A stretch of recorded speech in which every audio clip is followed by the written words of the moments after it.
Isaiah chapter 27, English Standard Version.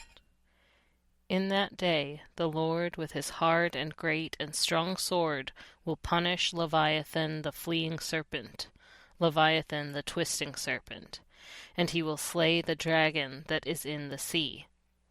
In that day, a pleasant vineyard, sing of it. I, the Lord, am its keeper. Every moment I water it, lest anyone punish it. I keep it night and day. I have no wrath.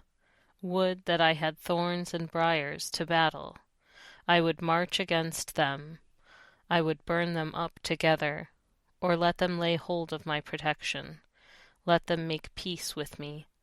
Let them make peace with me. In days to come Jacob shall take root. Israel shall blossom and put forth shoots, and fill the whole world with fruit. Has he struck them as he struck those who struck them?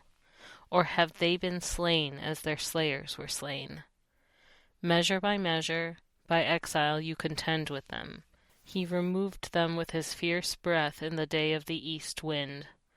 Therefore by this the guilt of Jacob will be atoned for, and this will be the full fruit of the removal of his sin. When he makes all the stones of the altars like chalkstones crushed into pieces, no Asherim or incense altars will remain standing. For the fortified city is solitary, a habitation deserted and forsaken, like the wilderness. There the calf grazes, there it lies down and strips its branches.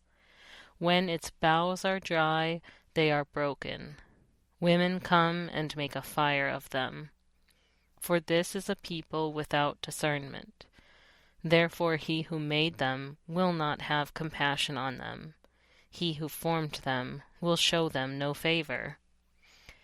In that day from the river Euphrates to the brook of Egypt the Lord will thresh out the grain, and you will be gleaned one by one, O people of Israel.